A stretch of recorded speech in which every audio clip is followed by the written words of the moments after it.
How to remove negative thoughts. Our mind, there is only addition and multiplication. I will just remove negative thoughts and I will have positive thoughts, all the best. It's not going to work. It's just that you need to pay little attention as to how it functions. You will see there is a distinction between what is you and what you have gathered. Well, see the way the question is asked and also the way normally it's addressed is, people think there is something called as negative thought and positive thought. They want to remove the negative thoughts and have only positive thoughts. For such people, I would ask them to just experiment for 10-15 seconds. Let them forcefully remove one thought from their mind. For example, next 10 seconds, just don't think of a monkey. Try not to think of a monkey for next 10 seconds, you will see, you will be full of monkeys. So, what I am saying is, this is the nature of your mind, because in this mind, all the 3 pedals are throttle, there is no brake, there is no clutch, whatever you touch, it will only go faster. In this kind of mind, people have been taught from moral teachers and religious teachers, do not think about bad things. Well, since then, it's been a full-time job. So, there is no way you can handle the mind like this. This doesn't need any great enlightenment. If you spend 2 minutes with your eyes closed, you will realize, you cannot do anything forcefully with this mind. So, I want to remove negative thoughts, do not ever go in this direction, because what you want to remove will become your quality, always you will be on it. So, what should I do?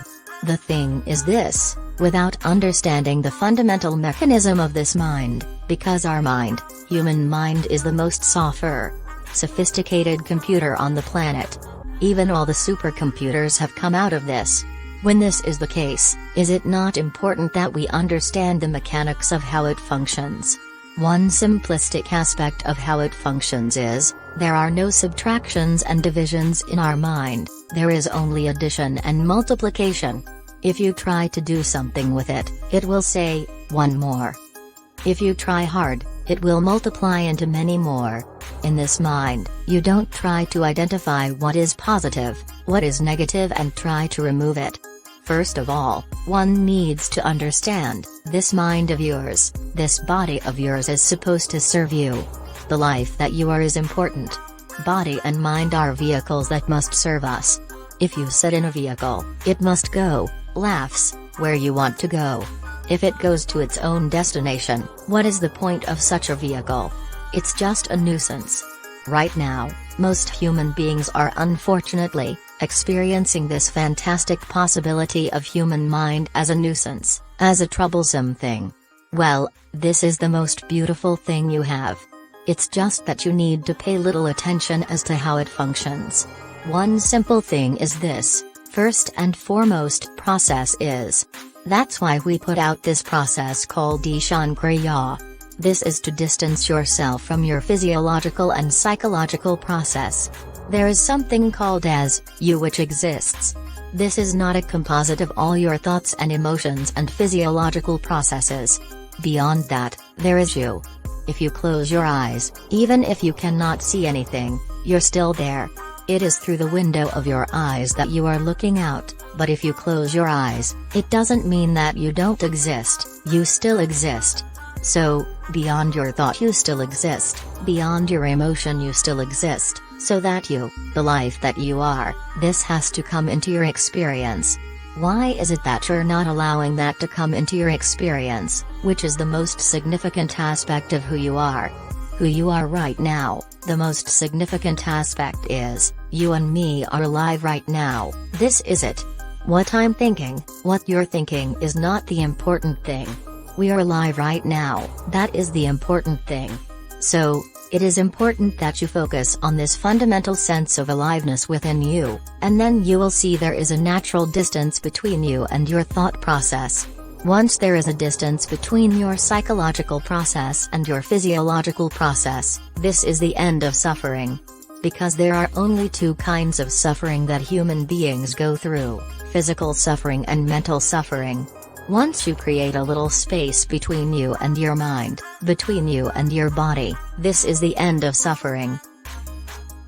This is something every human being has to experience and know, otherwise thinking, I will just remove negative thoughts and I will have positive thoughts, all the best, it's not going to work. 100% it's not going to work, because nobody can remove it, they can avoid it for some time. So, when negative thoughts come, you say, Ram, Ram, Shiva, Shiva, whatever you want, but this is just avoiding, it's not gone.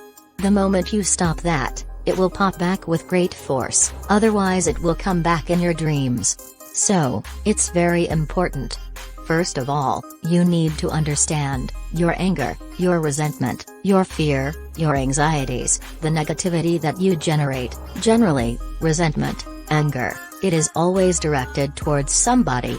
But we need to understand this is poisons that we are drinking and expecting somebody else to die. Fortunately, life doesn't work like that. If I drink poison, I die. If I drink poison, you don't die. So, we need to understand this. When I say, poison, today, you can have yourself chemically analyzed. Right now, what is your blood work? What it says, 5 minutes of intense anger, check your blood work and see, there will be lots of negative elements in it. Literally, you're poisoning yourself. So, do you want to poison yourself? Definitely not. Now the very question is coming from certain helplessness, what shall I do? Don't do anything. Just sit back and just concern yourself with something which is the life process, maybe your heartbeat, maybe your breath, maybe just the sensation of being alive. Depending upon how sensitive or how perceptive you are, accordingly, find something. It could be a sensation in the body, it could be breath, it could be heartbeat, it could be anything, something which indicates life to you. Just pay attention to that for some time. Slowly, you will see there is a distinction between what is you and what you have gathered, which includes both your physiological and psychological possibility or mess, whatever you've made out of it.